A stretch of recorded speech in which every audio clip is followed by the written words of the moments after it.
Hello friends, welcome to my channel NCERT 6th class chapter 1 Polity। क्या, कब और कहाँ, कैसे। रसीदा बैठी अखबार पढ़ रही थी। अचानक उसकी निगाह एक सुर्खी पर पड़ी। 100 साल पहले वह सोचने लगी, यह कोई कैसे जान सकता है कि इतने वर्षों पहले क्या हुआ था। कैसे पता लगाया जाए।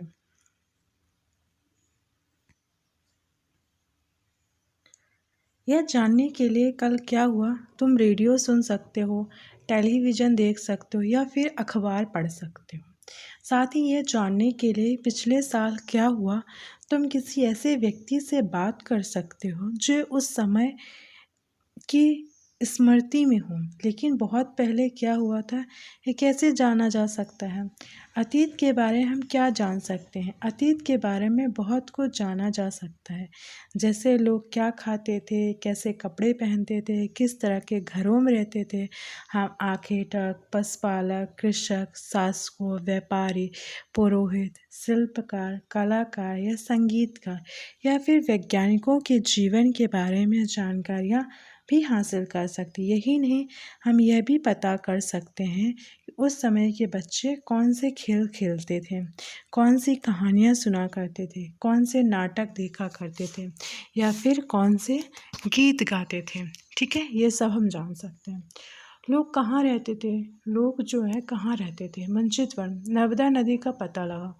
जो है नर्मदा नदी का पता, कई लाख वर्ष पहले लोग इस नदी के तट पर रह रहे थे। कई लाख वर्ष पहले नदी के तट पर रह रहे थे। यहाँ रहने वाले आरंभिक लोगों में से कुछ कुशल संग्राहक थे जो आसपास के जंगलों की विशाल संपदा से परिचित थे। अपने भोजन के लिए वे जड़ों, फलों, जंगलों, अन्य उत्पादों को यहीं से संग्रह किया करते थे। वे जानवर अखोटक और शिकार भी वे जानवर का अखोटक और शिकार भी करते थे। अब तुम पश्चिम में सुलेमान और कीर्तन पहाड़ियों का पता लगा। अब तुम पश्चिम में सुलेमान और कीर्तन पहाड़ियों का पता लगा। इस क्षेत्र में कुछ ऐसे स्थान हैं जहां लगभग 8000 वर्ष पूर्व स्त्री पुरुषों ने सबसे पहले क्या उगाया था, गेहूं तथा जौ जैसी फसलों को उपजाना आरंभ किया था।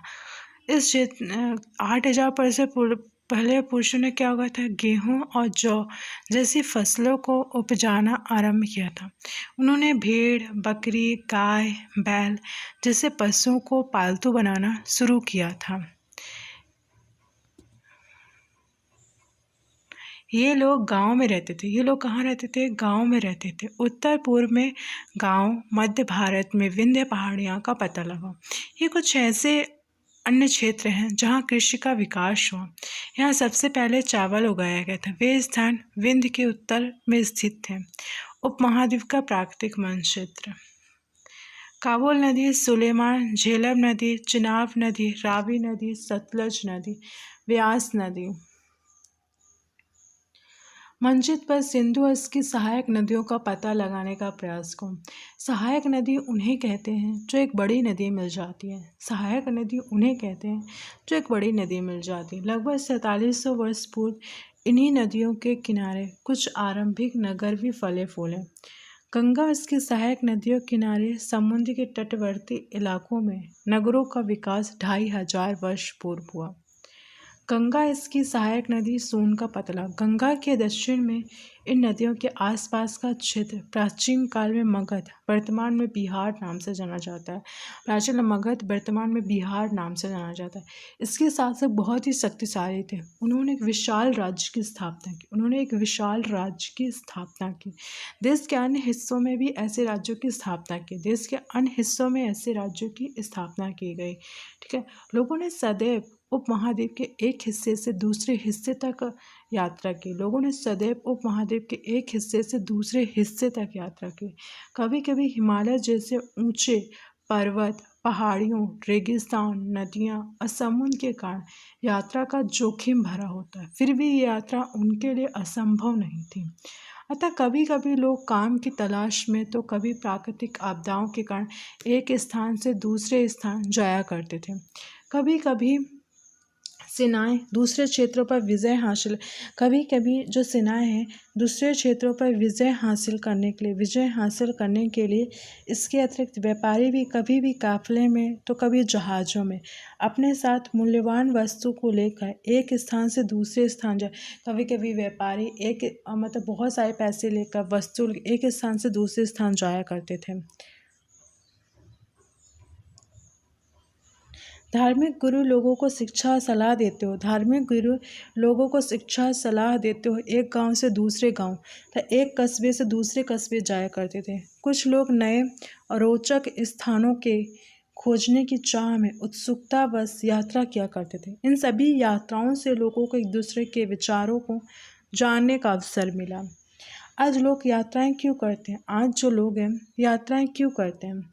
एक बार से मंचित एक को देखो, पहाड़ियाँ, पर्वत, समुद्र इस उपमहाद्वीप की प्राकृतिक सीमा का निर्माण करते हैं।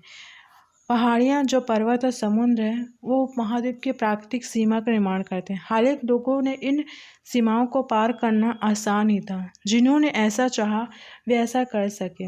वे पर्वतों की ऊंचाइयों को छू सके, गहरे समुद्रों को पार कर सके। उपमहाद्वीप के बाहर से कुछ लोग यहाँ आए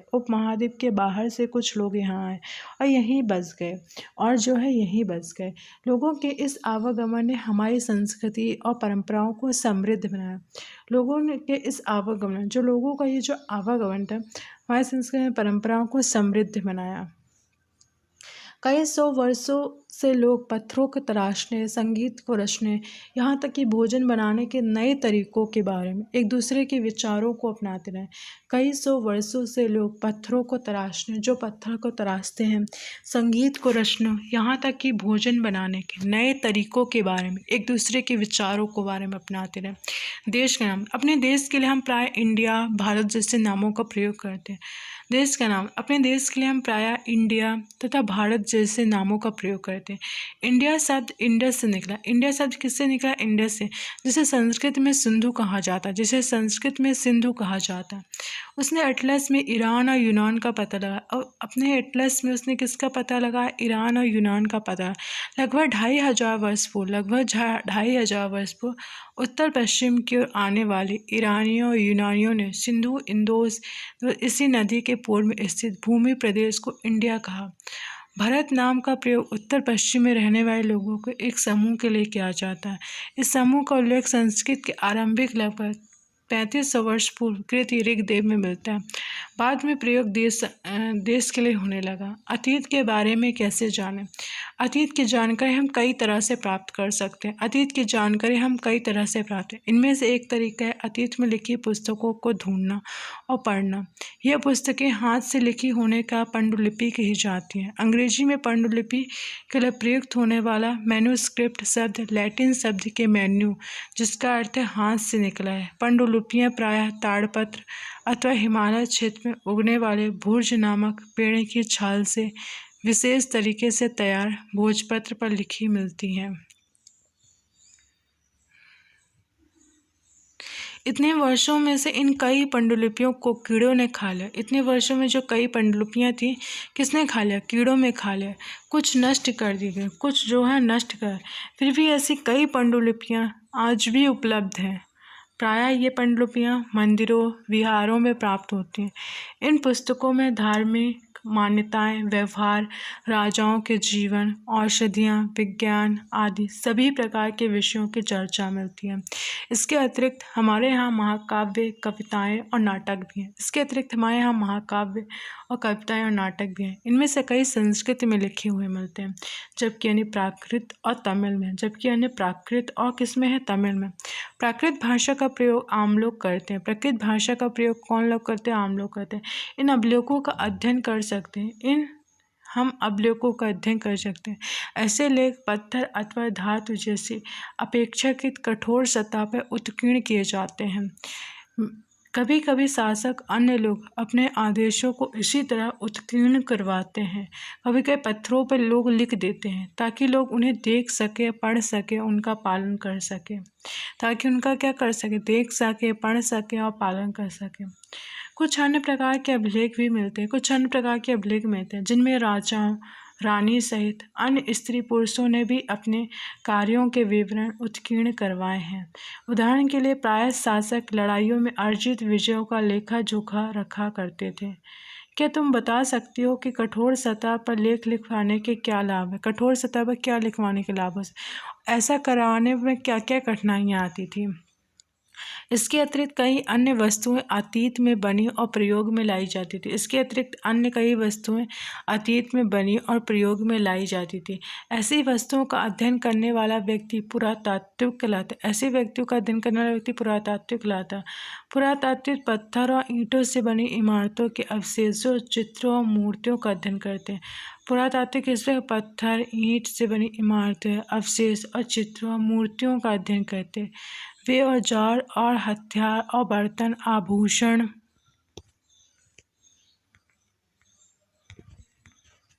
तथा सिक्कों की प्राप्ति के लिए छानबीन तथा खुदाई भी करते हैं। इनमें से कुछ वस्तुएं पत्थर, पक्की मिट्टी, कुछ धातु की बनी भी हो सकती हैं। ऐसे तत्व कठोर और जल्दी नष्ट न होने वाले होते हैं। पुरातात्विक जानवर, चिड़िया, मछलियों की हड्डियां भी ढूंढते हैं। इससे उन्हें यह जानने में मदद मिलती है कि अतीत में लोग क्या खाते थे। वनस्पति के अवशेष बहुत मुश्किल से बच पाते थे। उस समय वनस्पति के अवशेष बहुत मुश्किल, यदि अन्न के दाने अथवा लकड़ी के टुकड़े जल जाते तो जले हुए रूप में बचे रहते थे। क्या पुरातात्विक को बहुधा कपड़े के अवशेष मिले होंगे? जो पुरातात्विक है उन्हें क्या कपड़े के अवशेष मिले होंगे? पांडुलिपि अभिलेखों पुरातत्व से ज्ञात जानकारी के लिए इतिहासकार प्रायः शोध शब्द का प्रयोग करते हैं। शोध इतिहासकार उन्हें कहते हैं जो अतीत का अध्ययन करते हैं। शोध से प्राप्त ऐसे ही अतीत के बारे में पढ़ना बहुत ही रोचक हो जाता है, क्योंकि इन स्रोतों की सहायता से हम धीरे धीरे अतीत का पुनर्निर्माण करते हैं। इन स्रोतों के माध्यम से धीरे धीरे अतीत का क्या पुनर्निर्माण करते हैं। अतः इतिहासकार तथा पुरातात्विक उन जासूसों की तरह हैं जो इन सभी स्रोतों का प्रयोग सुराग के रूप में कर अतीत की जानकारी का प्रयास करते हैं। जो पुरातात्विक और स्रोत के माध्यम से अतीत के बारे में क्या हुआ इसके बारे में जानकारी प्राप्त करते हैं। अतीत एक है नहीं। क्या तुमने इस पुस्तक के शीर्षक और हमारे अतीत पर ध्यान दिया है? यहाँ अतीत शब्द का प्रयोग बहुवचन के रूप में किया गया है। यहाँ अतीत शब्द का प्रयोग किसके रूप में किया गया है? बहुवचन के रूप में किया गया। ऐसा इस तथ्य है की ओर ध्यान दिलाने के लिए किया गया। अलग अलग समूहों के लोगों के लिए इस अतीत के अलग अलग मायने।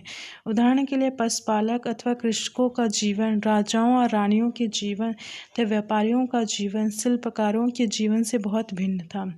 जैसे कि हम आज देखते हैं उस समय भी देश के अलग अलग हिस्सों में लोग अलग अलग व्यवहार और रीति रिवाज का पालन करते थे। उस समय भी लोग अलग अलग व्यवहार और रीति रिवाजों का पालन करते थे। उदाहरण के लिए जो आज का अंडमान द्वीप है, अधिकांश लोग अपना भोजन मछलियां पकड़कर, शिकार करके, फल फूल के संग्रह द्वारा प्राप्त करते थे। इसके विपरीत शहरों में रहने वाले लोग खाद्य आपूर्ति के लिए अन्य व्यक्तियों पर निर्भर थे। इस तरह के भेद अतीत में भी विद्यमान हैं। इसके अतिरिक्त एक अन्य तरह का भेद है, उस समय शासक अपनी विजयों का लेखा जोखा रखते थे। यही कारण है हम उन शासकों तथा उनके द्वारा लड़ी जाने वाली लड़ाइयों के बारे में काफ़ी कुछ जानते हैं। जब शिकारी, मछुआरा, संग्राहक, कृषक अथवा पशुपालक जैसे आम आदमी प्रायः अपने कार्यों का लेखा जोखा नहीं रखते हैं। पुरातत्व की सहायता से हम उनके जीवन को जानने में मदद मिलती है। हालांकि अभी भी इनके बारे में बहुत कुछ जानना शेष है। तिथियों का मतलब, अगर कोई तुमसे तिथि के विषय के बारे में पूछे, तुम शायद उस दिन तारीख, माह और वर्ष, जैसे कि 2000 इसी वर्ष का कोई वर्ष की गणना ईसाई धर्म प्रवर्तक ईसा मसीह के जन्म तिथि से की जाती है। अतः 2000 वर्ष कहने का तात्पर्य ईसा मसीह जन्म के 2000 वर्ष के बाद ईसा मसीह के जन्म की पूर्व की सभी तिथियां के रूप में जानी जाती। इस पुस्तक में हम 2000 को अपना आरंभिक बिंदु मानते हुए वर्तमान से पूर्व तिथियों का उल्लेख करेंगे। इतिहास और तिथियां। अन्यथा, जैसे कि हमने पहले पढ़ा, अभिलेख कठोर सतह पर उत्कीर्ण करवाए जाते हैं। इनमें से कई अभिलेख कई सौ वर्ष पूर्व लिखे। इनमें से कई जो अभिलेख कई सौ वर्ष पूर्व है।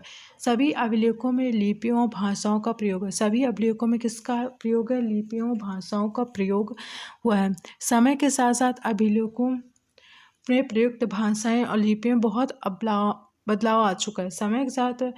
समय के साथ अभिलेखों और प्रयुक्त भाषा और लिपियों में बहुत बदलाव आ चुका है। विद्वान यह कैसे जान पाते हैं क्या लिखा है, क्या इसका अज्ञात लिपि का अर्थ है, एक निकालने की प्रक्रिया द्वारा किया जाता है। इस प्रकार अज्ञात लिपि को जानने के लिए प्रसिद्ध कहानी उत्तरी अफ्रीका के देश मिस्र से मिलती है। यहाँ लगभग 5000 वर्ष पूर्व यहाँ राजा रानी लगते थे। लगभग 5000 वर्ष पूर्व यहाँ पे कौन रहते थे? राजा रानी रहते थे। मिस्र के उत्तर तट पर रोसोटा नाम का एक कस्बा है।